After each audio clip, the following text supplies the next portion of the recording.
We'll be hearing from Dean Spade, thinking about creating the queer radical future.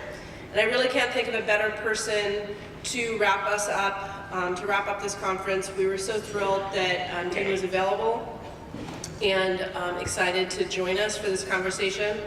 And I've been having great conversations with him over the past couple days, both about the process of finding archives among veteran activists, and I'm really excited to hear what he has to tell us about his thoughts for moving forward. I'm just going to give a very brief introduction. For most of you, Dean Spade really needs no introduction, but for those of you who are unfamiliar with his work, Dean Spade is an associate professor at the Seattle University School of Law. He's also well known as having founded the Sylvia Rivera Law Project in 2002, which is a nonprofit law collective that provides free legal services to low-income trans and intersex and gender non-conforming people.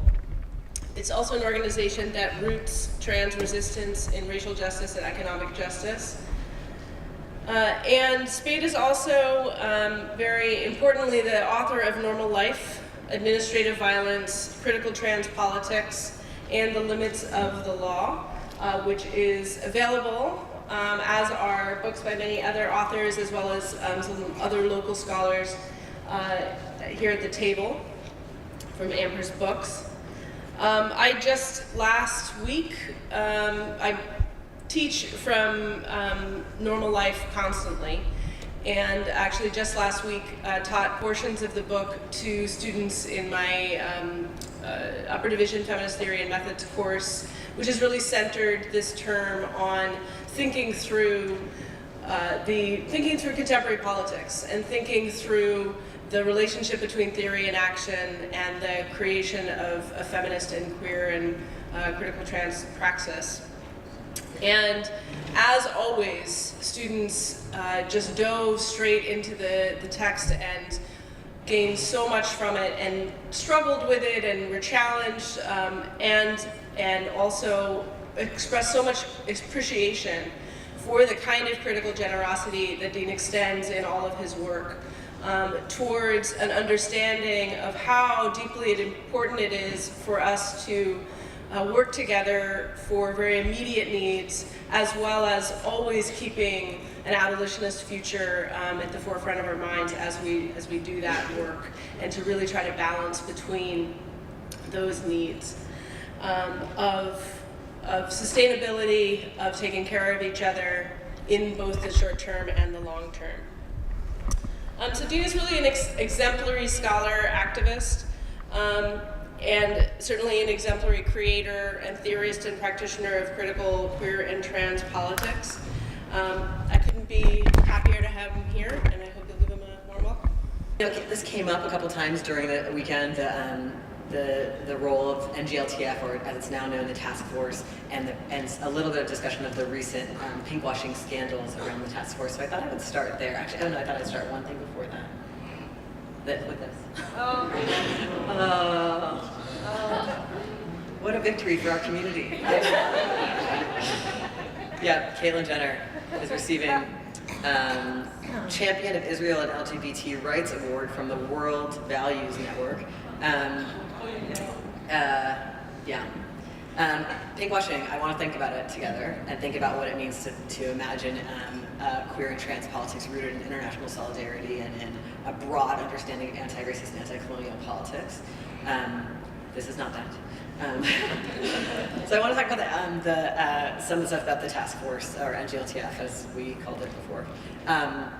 So in 2016, just some of the recent history, obviously there's been unending drama with the task force about racism, ableism, you know, ageism, everything forever, and there will be forever until it doesn't exist anymore. In 2016, there was an interesting controversy at the Creating Change conference, which is, if you don't know, like kind of the largest kind of like gay LGBT advocacy conference it had just had its 30th anniversary in 2018. And it's put on by the task force. There was a controversy because there was a panel put on that was going to be given by ICE, Immigration and Customs Enforcement. Like they had proposed a panel and it had been accepted. Gasp, shock, freak out. Feel free to vomit. And then there was also at the same conference planned a reception by this group called A Wider Bridge, which is just a pinkwashing organization. Their mission is to link LGBT people in the United States to Israel, like not to Judaism or to, you know, religion or spirituality, but to like the project of the state of Israel as a national project. And their work in general has been really growing in recent years. They recently launched a campus fellows, and so actually paying people to be on campuses, kind of like Hillel does, which I think their real goal there is to make all LGBT work on our campuses Zionist. So it's a pretty intense thing to think about, kind of some sites of struggle on our campuses related to pinkwashing ramping up. And of course, as usual, the Zionists have tons of staffing, and we have like no staffing virtually for all of this anti-pinkwashing work. So anyway, in 2016, these two things were on the program. There was a lot of pushback from the migrant justice movement, queer and trans migrant justice movement, and from people who oppose Zionism and settler colonialism and fight for Palestinian freedom. And ultimately, NGLTF took the ICE off the program, and they took the Wider Bridge event off the program, and then they put it back on the program, and sort of like apologized to Zionists or whatever. And then there was a really big, like maybe hundreds of people march inside the conference. This is a picture from that. That was really had a real dominance of young queer and trans people of color in the participants, which was really significant. And then there was like a billion kinds of media about how terrible and anti-Semitic this is. Surprise, surprise. And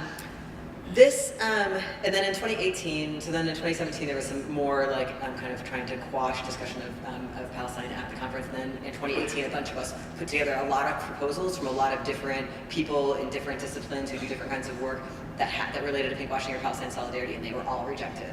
And then we exposed that in a video that we put online, and a letter writing campaign. Oh, this is a beautiful artistic image from the 2016 protests.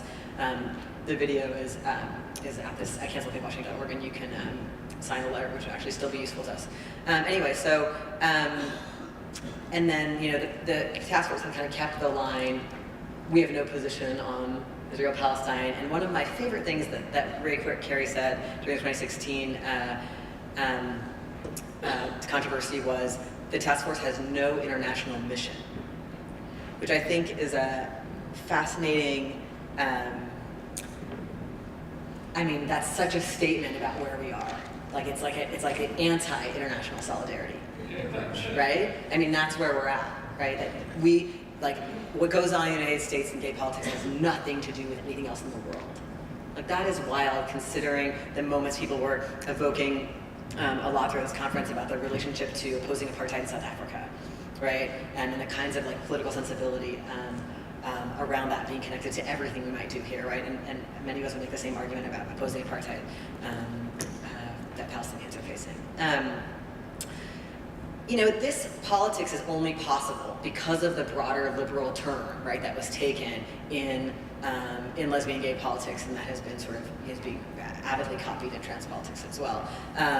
A term that embraces the institutions of state violence and seeks to join an ally with them, right? So I wanted to do like a kind of quick. I also wanted to offer you one other resource. A bunch of us made a movie about pinkwashing to try to it's about a story of a fight we had in Seattle about the pinkwashing tour that came through that we got canceled, and then there was a backlash. And the movie is free. And so the idea is that people able to do their own screenings and have events at their own campuses or in their own communities. So feel free to use that if it's useful to you. So I want to talk about this idea of mainstreaming just as a way to kind of get us into the sort of basics of some of these concerns, right? Because what's happening in trans politics now and what happened in lesbian gay politics is mainstreaming. And my argument is that ultimately mainstreaming, it looks like you want something, but actually the systems want something and nothing changes for you. That's basically what you guys want to do. So that's my argument, right? So some things that happen in mainstreaming is you get new forms of visibility, right? You get Caitlyn Jenner in the cover of Vanity Fair. You get conditional acceptance. If you meet all the terms of white Republican femininity, you could be an acceptable trans person. You get the deployment of deserving figures. You get the trans soldier, the gay person who just wants to be married and have a white picket fence. You get the idea of what is an acceptable, deserving figure from this hated population. And then you get recuperative reform proposals, by which I mean reforms that recuperate the very institutions that have been under attack by the left, right? So recuperative reform proposals, marriage inclusion, military inclusion, right? Proposals that make us believe that these institutions are sites of our liberation, right? That maintain the status quo by recuperating. The harm and violence continues. Nothing really actually changes in your community. People actually are under the same kinds of attack. And often, sometimes there's an additional backlash because you've supposedly won or advocated for reforms. And I think you can see this around, like, I think of this in terms of like the court case that tried to make domestic partnership be called marriage in California, even though domestic partnership and marriage were the exact same thing. That led to Prop 8. And then when Prop 8's happening, what I was hearing from a lot of advocates who do like work on the ground with very poor queer and trans people and people of color and youth was that was coming down in homophobia or transphobia at the Social Security office, at the school, in the foster care group home, right? Because it like stirs up, the backlash stirs things up that don't actually reach those who, if anybody, would benefit usually from these minimal reforms, but it really puts heat on those who already have the most contact with state violence, right? And ultimately the net benefit of the entire cycle is to the dominant systems and not to the people inside them. Just as a review, right, the pitfalls of these kinds of reforms are usually that they don't produce any material relief or reduction in harm, right? So you get like an anti-discrimination law that says that you're covered, or a hate crime law that says that you're covered, but you don't actually see people like having better access to housing, having less job discrimination. These things tend to be unenforceable. Or something like marriage is mainly going to reap economic benefits for those who already have, you know, a partner who has an immigration status, or a partner who has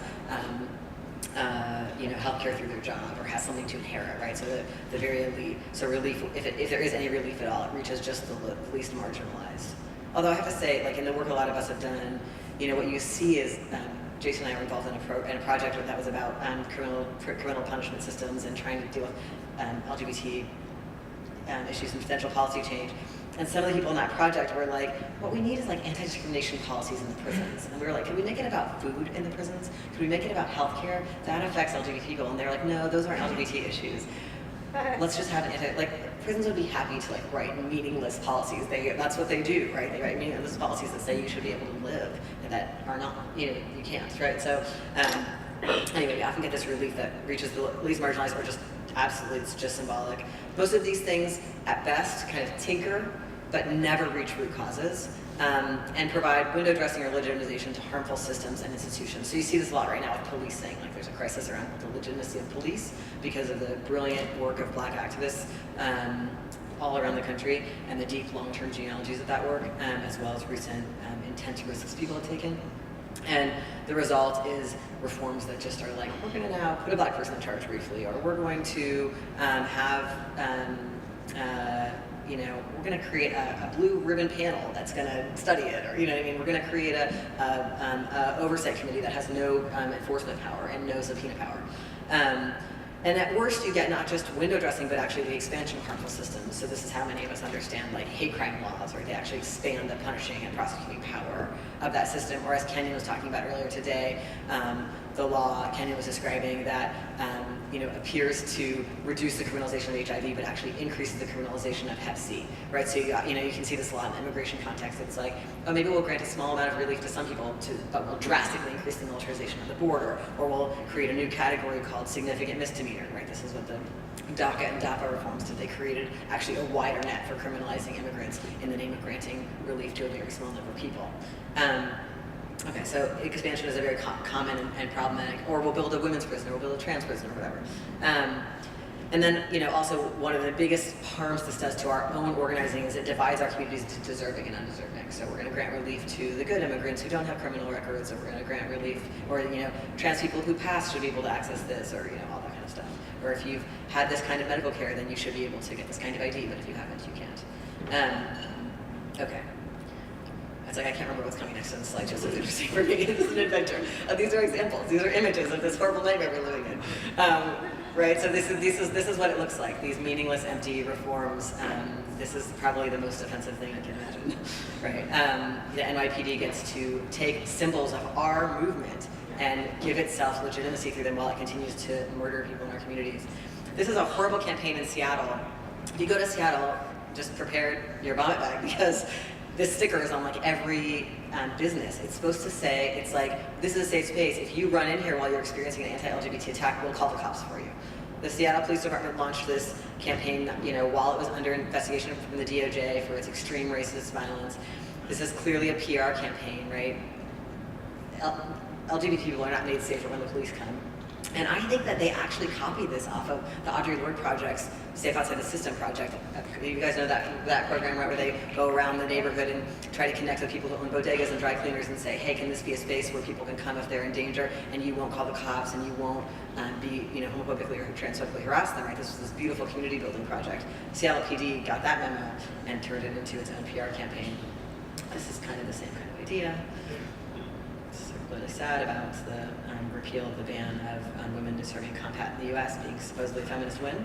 And this kind of propaganda, right, that lifts up nationalist, militarist images it's been so common in recent years. Another piece of this that really was being talked about in this conversation throughout the weekend that I just want to lift up, right, is the ways in which part of how these kinds of deeply inadequate reforms become the most visible and possible and often only imaginable queer and trans politics is because of the ways in which the actual shapes of our movements have changed. And this is not limited to queer and trans politics. This is generally the left over the last 30 or 40 years. Some of the impacts of the nonprofit, and for young people in here, just so you know, like, it's only like 40 years old that everything is a nonprofit. Before that, all the work that people were doing was done mostly in like different kinds of ad hoc organizations, right? So some people here talked about like newspapers or collectives or small groups that put on events that provided aid to people in need. A lot of that wasn't happening through kind of this structure, right? So if that's new to you, this is a new term. And some people, one person who I read a lot on this, who I think is really important, Dylan Rodriguez, talks about how the process we can understand is a process of the carrot and the stick. So in the face of the very system-threatening movements in the 1960s and 70s, where there was like world anti-colonial uprising, and in the U.S. like significant uprising against colonialism and white supremacy and heteropatriarchy, you see extreme political repression of groups that have threatening tactics and methods that get to root causes, and then money for people who will do work that is not going to get to the root causes, and that is usually very siloed and kind of broken off. You're just going to do media advocacy issues just on housing for families. You're just going to, like this sort of what we get now when I ask my students sometimes at the beginning of a semester, like, what social movements they're aware of, they usually name issues instead, like educational achievement or something like that. Like they name a framing of an issue, right? Because what gets evacuated out of kind of siloing tactics and siloing issues is like any kind of what in this room we've been calling like a broader, like a revolutionary frame. Like, what do you really want? Like, you want everybody to have everything they need, right? And maybe that, if you imagine that all kinds of ways, that is gone. We're not going to talk about the colonial context of something or the race context of something. We're just going to talk about sort of like the most narrow version. Part of that is about creating paid leadership by professionals and organizations that are deeply undemocratic, right? So like in the context of the nonprofit industrial complex, you can get paid to give people depoliticized services to do like narrow kinds of like media watchdog work that are about putting out the deserving images. And you can get paid to do law and policy work, but it's almost impossible for organizing to actually get funded or anything that's base building or long term and doesn't have like quick deliverables, right? Because all of this is about getting money to declare false victories, right? It's all about saying like, we won this lawsuit, or we got some media coverage of this, and therefore fund us next year, right? And that is probably the biggest danger I think facing us, is that we've actually lost sight of how to even discern whether or not tactics and strategies we're using are winning, and whether or not to have discerning conversations and debates with each other about whether or not to pursue something, right? This is why I love prison abolition. It's a counterexample to this. Prison abolition gives us an opportunity to actually say to each other, is this getting us there or not? And to actually debate it. Be like, oh, hate crime laws, definitely not, because they just empower the prosecutor and the cops. But, these police oversight boards, well, let's see, would it be if it had these kinds of teeth, if it had these kinds of teeth? Like that kind of conversation is not possible when you don't have a broader long-term view about what you want, and instead it's just kind of like, well, I get paid to advocate for mothers who don't have criminal records, who have immigration status, right, like the kind of narrow deserving. So we need this discernment now. One reason I think that this is really interesting is because we're in a very interesting movement moment. People have mentioned like the movement against the Dakota Access Pipeline, movement for Black Lives, the Not One More deportation movement. We're in a moment where there's actually a lot of crisis, legitimacy crisis, around key systems. And obviously this presidency brings a lot of legitimacy crisis that we ideally could use as an opportunity. But I recently read an article that really impacted me that I recommend to everybody. It's in a new book called Policing the Planet. That's like an anthology of all this really interesting stuff about Broken Windows policing. There's an article in there by Ruthie and Craig Gilmore. And they are like, yeah, so there's a legitimacy crisis around policing, but historically, whenever activist work has produced a legitimacy crisis around policing, which is like a wonderful thing that we should celebrate, it takes a lot of work, but whenever that's happened before, it's resulted into the expansion of police roles, like police start to like now do drug education in schools or start to do homeless outreach. Like you said, it's actually expansion of policing and further legitimacy of policing. That's usually what happens after we build the crisis, right? And they do a really good job kind of looking at some prior moments of that where we've seen policing expand after movements produce the crisis. So this is an important question for us. Producing the crisis is not enough. We actually have to figure out like what happens next so that all the systems we throw into crisis don't just further consolidate. When you think about the crisis created, for example, by the protests against the war in Iraq, right, in 2003, that were some of the largest protests in US history, but we are still at that war, and in the war in Afghanistan, in big numbers, and the defense budget is way up, right? So we really have to ask, like, what does it take to produce, like, the actual dismantling that we're seeking? And I think the big question for a lot of us is this is a moment where there's immense opportunities for mobilization. Like people are pissed and scared, right? Like for really good reasons, like for climate reasons, for like surveillance reasons, for really good reasons. And is it going to be mobilization or is it going to be demobilization? And I don't think the answer to that is obvious by any means right now. Demobilization. I'm annoyed by the ACLU. This is what they put up right after the election. I hope you guys know that we are never going to sue our way out of any of this. You know, settler colonialism, white supremacy is the law in the United States. It has been from the first day, right? And so the idea that we should just give money to the ACLU and like wait for good things to happen is so deeply irresponsible and deeply demobilizing. They also put up this one. I'm sorry to pick on them, it just was on the surface of my mind today. They put up this one where they asked us all to take an oath that we're going to protect the Constitution. Like, what does that even mean? You know what I mean? Like, how are you going to do that? And like, the Constitution, again, a document that keeps slavery in place. I mean, anyway, so the idea, one of these questions is like, what are we being told is mobilization that's not mobilization? That's like a really heavy one for us to look at. And I think there's a lot of danger right now. You know, there are these massive corporations that are like both like, you know, getting tax breaks, gentrifying our cities, and their job is to get us to write free content for them for these websites they have, right? Facebook, Twitter, right? And we all work for them for free, saying a bunch of stuff, and then we're like exhausted and think we've done our job as activists. And that's just, it's just not gonna do it. I mean, I obviously think there's a lot of benefit to all of our connections online, and I met the first trans people I ever knew online, and I think there's a lot of amazing things, especially for deeply isolated communities, that can happen online, but there's also like, it's such a demobilization strategy to get us to only spend our energy declaring our views, which just doesn't do anything. Like you can tell people your views all day long, it just doesn't, like, it does very little, and mostly like we're seeing it are people who are similar to you or in like very close proximity, but you feel like you've said something in public, but it's like not actually as public as it pretends to be. Anyway, so one of the parts of this discernment conversation is this question of whether or not a particular tactic or reform is recuperative, right? That's like a kind of debate that I want us to be having. Some of the criteria I've been using to think about that for the last 10 years or so are like, does it provide material relief?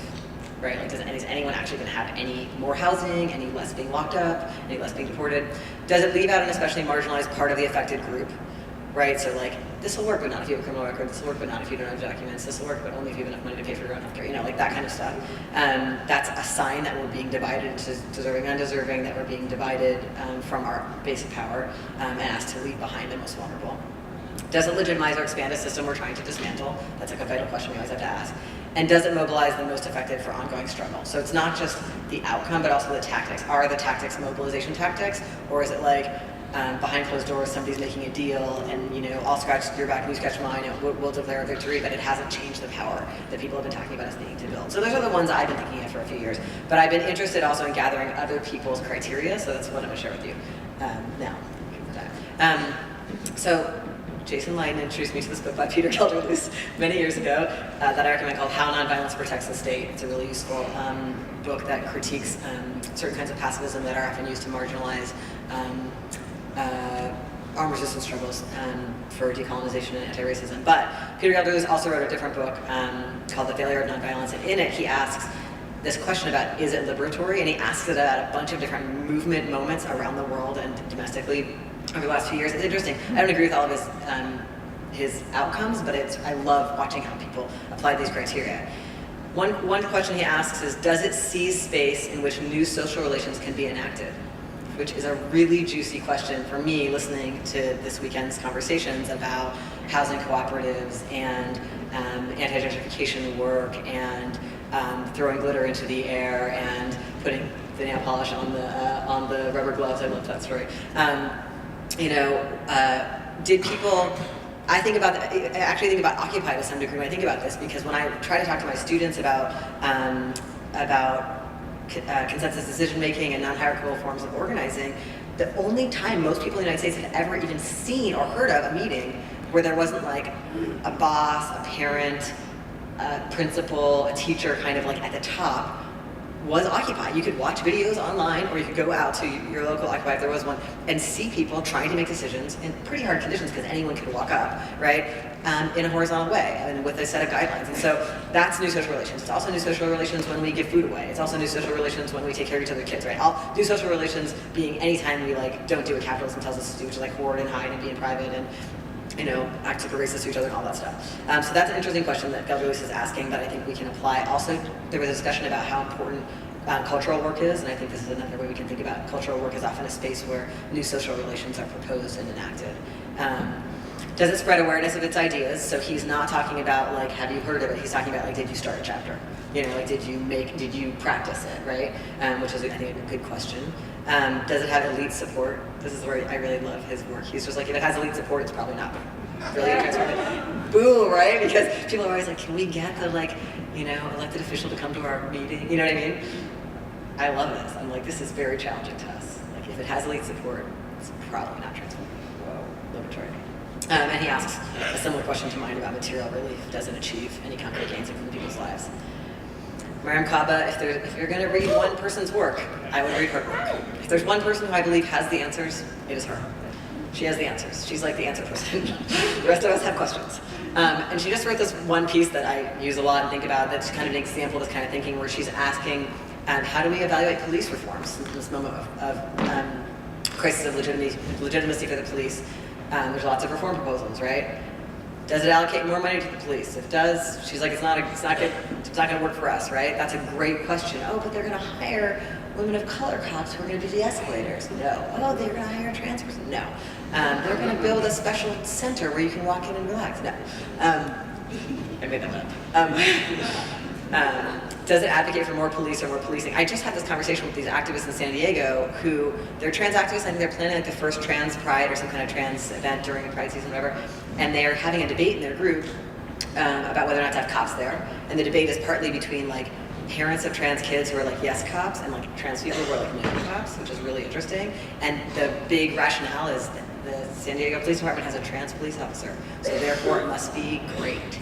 That is the kind of level at which we are operating. That is so painful, that kind of, are we that easy to buy off? You just hire one, anyway. Is the reform primarily technology focused, right? So thinking about the inadequacy of something like body cams, this is very useful. And is it focused on individual dialogues with individual cops, right? Does it move us out of thinking about systems and towards thinking about bias as an individual problem, which is the way bad apples, the whole way they want us to think about cops, so people want us to think about Zionism, so people want individualization in that level is very depoliticizing, demobilizing. Harsha Walia wrote another book I really love called Undoing Border Imperialism. She is a longtime member of No One is Illegal in Vancouver. She's a really brilliant migrant justice activist. She asks this question: has the tactic been effective in exposing or confronting a specific point within the system by either diminishing its moral legitimacy or undermining its functions. Her whole book is like this genius strategy book about like, what do you do when you're no one is illegal and you're a border abolitionist group, but you're also going to collaborate with all these other groups on a particular campaign around an individual who's in detention. She looks at like, what does it mean to do individual services and how does that relate to our broader political frame?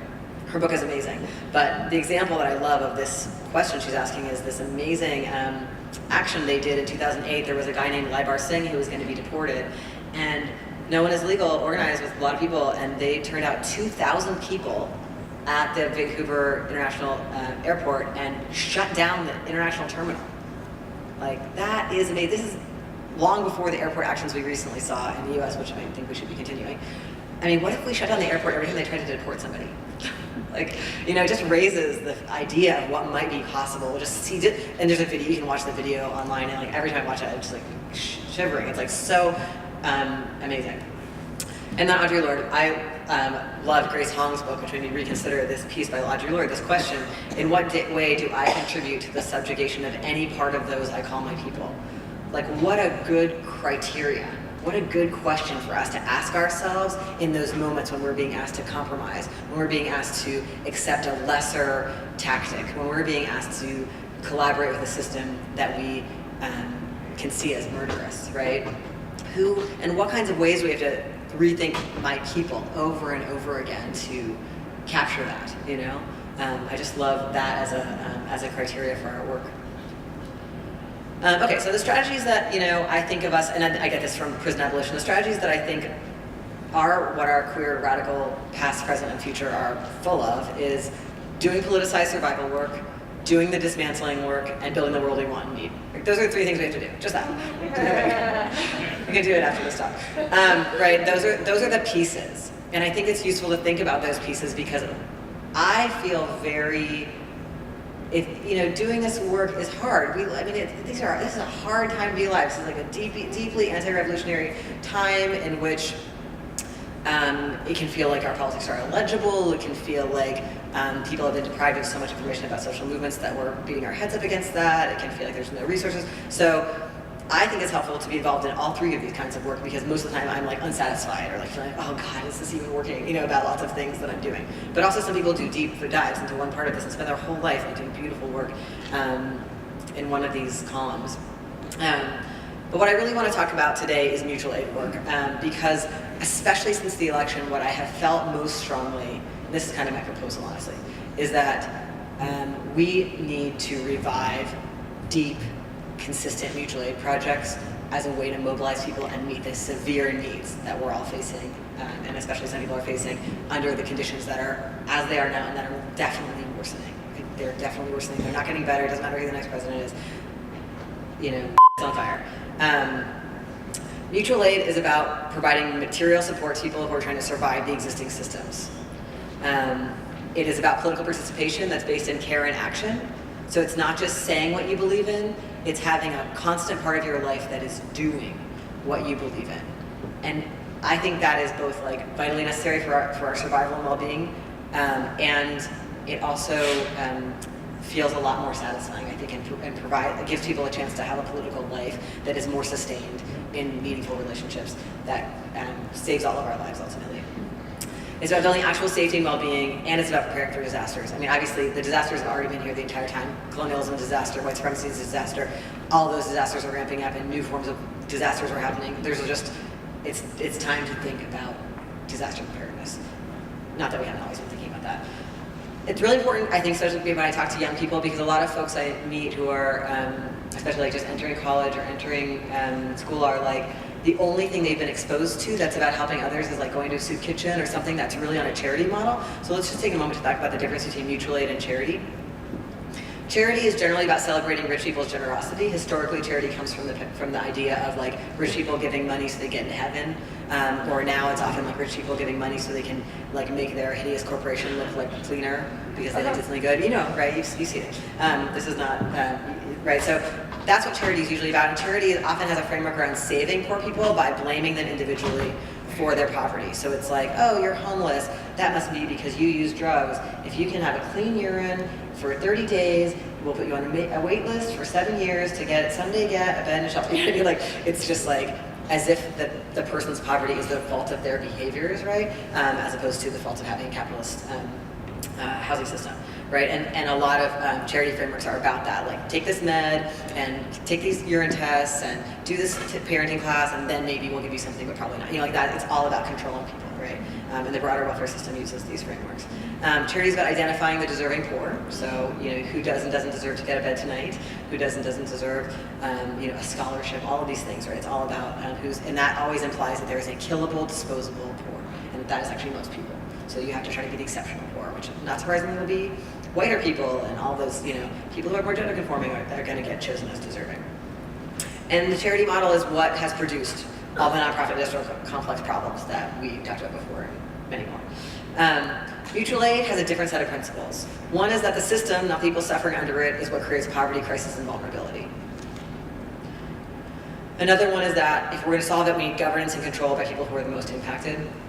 This does not mean there's not a role for allies in mutual aid. Actually, the thing that's amazing about mutual aid is that there's a way for every single person to plug in, but it's about looking to the leadership and demands of people who are the most vulnerable, because the people who have more, who are winning more in the system, are going to have more buy-in forms. We're just, you know, our visions are distorted by our buy-in. So we need to hear the kind of stronger understanding of the system that comes from people who are actually being killed by it. So it's essential that governance and control be by people who are most impacted. Mutual aid principles, you know, at their best, it's about building projects, mutual aid projects and organizations that are transparent and democratic, that are not at all about a couple of paid professionals deciding who gets help today, right? And they're really about, you know, membership models that bring in a lot of people, ideally.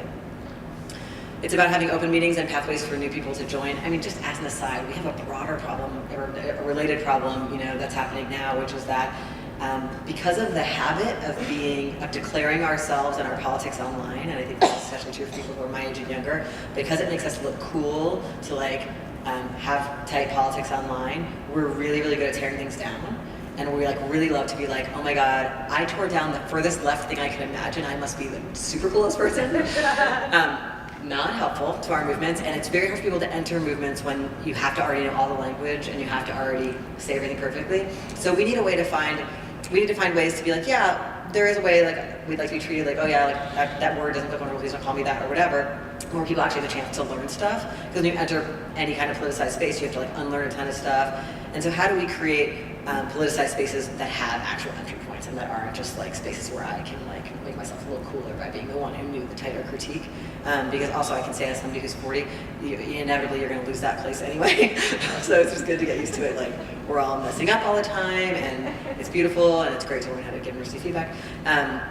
So having pathways for new people, both in terms of the culture of our orgs and spaces, but also in terms of like actually like in the Sylvia Rivera Law Project, the one of the organizations I work in that Emily's mentioning, you know, like for us it was like really important to realize, oh, we need to have certain kinds of regular open meetings, because people who are homeless and are not likely to be like getting any emails or seeing phone messages need to be able to just come regularly. A lot of groups like that do mutual aid do that, right? Like having like regular open meetings, having things like that are just like pathways, that like low barriers to be part of an org. So that maybe there's places in the org where you're like, yes, I commit to 20 hours a month, but also there's ways to participate if you can't do that, right? So having like many ways to participate. Using political education inside organizations to build solidarity. These are all strategies, of course, that have been with queer radical left for a long time, right? So knowing that people enter orgs, right? SRLP is an example. Like you might enter SRLP because you are having trouble in the shelter system, but you might also be holding views that are like anti-immigrant. Like that can happen, right? Like yes, you're there and you're trans and you are part of the shelters and you're pissed about stuff, but you also, and so it's like being in an org can be the place where we actually find out about solidarity with each other. Well, we have some things in common and we have significant intergroup difference. What does it take for me to become connected to you more and learn about the parts of me that got developed to get in the way of our connection, right? And build our strength by becoming more connected through shared political education. Or maybe that's like we all need to sit down and really learn about Puerto Rico. Actually, one of the first things we ever did in SRLP, political education-wise, when we watched my favorite documentary, Palante Siempre Palante. We were like, here we are. We named this organization after Sylvia Rivera. She this amazing Puerto Rican activist. Let's sit down and learn about the young Lordes, and let's learn about the Puerto Rican struggle in New York City. And that there's Puerto Rican people in SRLP, and there's lots of non-Puerto Rican people in SRLP. Like that kind of work where we decide to build deeply with each other so that we can be in deep alliance, right? Humility and willingness to accept feedback. These are like the interpersonal skills we desperately need to be inside these movements together. We need to work on conflict resolution skills and processes. I think there's a lot of wisdom in people, in the group of people who did those housing cooperatives and other flat organizations in the 60s and 70s and 80s that I think we're not using right now. We need to build some more bridges to lift up those tools so people aren't reinventing the wheel on all of those things. My idea about the need for mutual aid in this particular moment of this presidency is that I also think people are more likely right now to be like, oh, maybe I heard about one march and went once, but that doesn't necessarily build us the long-term political community that we need to survive and to participate and work deeply. So what does it mean to say like, okay, we're getting together, me and my friends, and we're gonna like think about whether we could do a court support project, and we're gonna commit to do it for definitely 3 years. And then we're gonna like be with each other through conflict in that, and we're gonna like start small and make it 1 day a week or make it 1 day a month. And, just like really to decide to commit is like I think that like long-term participation is really significant. Black and Pink is a really good example of this. This kind of work is about connection to and solidarity with transformative work. So part of this is if let's say I'm just part of a childcare collective, but it's operating with these principles, I'm gonna know about the fight around repealing the rent regulation law in Massachusetts or in Seattle, the same problem. And I'm gonna show up to that too, right? Like how am I gonna be networked in beyond the one issue or the one piece I'm working on? And that's what I think mutual aid has often done. And all of this is about commitment to dignity and self-determination for people in need and in crisis. And a lot of these groups use consensus-based or other kind of flat decision-making rather than majority rule, right? Part of this is about how can we cultivate a desire for each other's participation. I actually want to hear what other people in this group had to say, even if they disagree with me, instead of I just want to get my point through. Like that is the kind of quality of, I would say like a certain kind of maturity or personal development that we all need to build radical movements, is a desire to hear each other, even in disagreement, and a desire, I want you to come back to this meeting so bad that I'd rather hear what you have to say that I don't like right now than make it hostile for you here. Like that is some deep work that I think we've all been in groups that have succeeded or failed at that. Some of my favorite examples right now of mutual aid projects, Oakland Power Projects, it's part of Critical Resistance. They are building alternatives to calling 911, right? So when you call 911, the cops always come to, not just the ambulance, and then people get hurt. And so they are building, they're doing deep trainings with people to learn acute healthcare skills like gunshot wound, chronic healthcare skills like for instance for people with diabetes, things like that, and like mental health support skills, so that theoretically you wouldn't have to ever call 911 and deal with the cops showing up. And we see that again and again, especially people in a mental health crisis being killed when the cops show up. So I just love that project, and what a brilliant idea to make a neighborhood kind of 911 proof would be, that's a long-term goal, but they're really doing that. I love this project, this jail support project that came up in Baltimore after the Freddie Gray uprising. A lot of people spent a lot of time getting arrested, and there was a lot of people became aware of what the jail is like in Baltimore, and so they started a project where they hang out outside the jail a certain number of hours a week, and they're there. Anybody who walks out, they might give you, phone to make a call. Do you need a ride anywhere? Do you need, what are some? They can't give you everything, but they can give people some basic support. And I love this because it's not a deserving undeserving. It's not just for queer people or just for, it's just whoever comes out of the jail, which is just, that's like, how do we get past only looking for like the deserving special, people who we think we care about. I love that project. Obviously, all the prisoner letter writing projects all over the country are such an example. They're probably one of the strongest long-term mutual aid networks happening consistently in the U.S. All these mostly unfunded, volunteer-based groups that do very essential work that is really powerful, very long-term work. There's a lot of interesting stories about child care collectives. I think that makes a lot of sense, figuring out how to do child care collectives to support people to participate politically or just to get by. I'm really interested in prison transportation projects. Most of us live in states where the prisons are really far from places where people are primarily incarcerated from, and so people doing like we're just going to give rides to families to visit prisoners. It makes a huge difference in people's health and their well-being and their likelihood of being able to get out and stay out if they can retain community bonds. All kinds of support support. I mean, my dream and fantasy about thinking about mutual aid in this way is like, what if nobody ever went to a public benefits hearing alone? What if nobody ever went to housing court alone? What if nobody ever went to criminal court alone? What if everybody was accompanied? Even if you're gonna lose, even if you're, even if your case isn't political in the sense that like we all know you're arrested for locking yourself to something. Like, no, you're just a person in a like a very political system that's killing poor people. Like, what if nobody had to go alone? It would be totally different. All the outcomes would be completely different. And I also think that more people would be exposed to what these systems are, and it would raise greater and greater mobilization around dismantling them.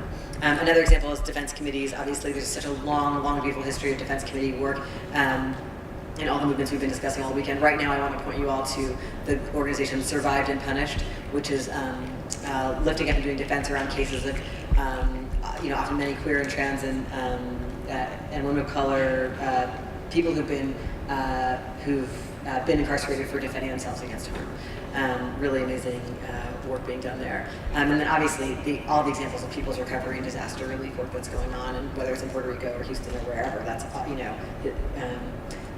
New Orleans, all these places where we've seen, FEMA doesn't show up, it's not going to start showing up, and when it does show up, it does, racist, horrible, scary things, and it's, militarized response. So what are we going to do when the next storm, or the next earthquake, and all these things which are happening all the time? Final summary points. Mutual aid is about material survival, centering the most impacted. It's about disaster preparedness, and it's about mobilizing participation. And that's why I feel like, obviously, all the ingredients of all of our movement work are essential, but my proposal to you all is really that I think we have to beef up mutual aid and look at the historical examples of mutual aid projects that have been strong and bold. We have to look at what's different in some of the conditions now, and we need kind of like all hands on deck, and we really needs to be a very intergenerational framework. There's different things that people have to offer at different ages to these processes. And part of that for me too, like, I'm really wondering what's going to happen to a lot of amazing radical queer and trans activists as we see people aging, and what's the mutual aid to support people as they get old. This country is a very, very, very, very scary, dangerous place to get old in unless you're propertied. And so I think we need to have that be a centerpiece, and that would also build some of the intergenerational relationships and wisdom passing that could support all of our efforts, I think. Relationship skills, yeah. And I'm just going to close with this image from Setsa Bachman. I think it kind of captures the urgency of mutual aid right now, and I love the simplicity of it. So let's have a discussion.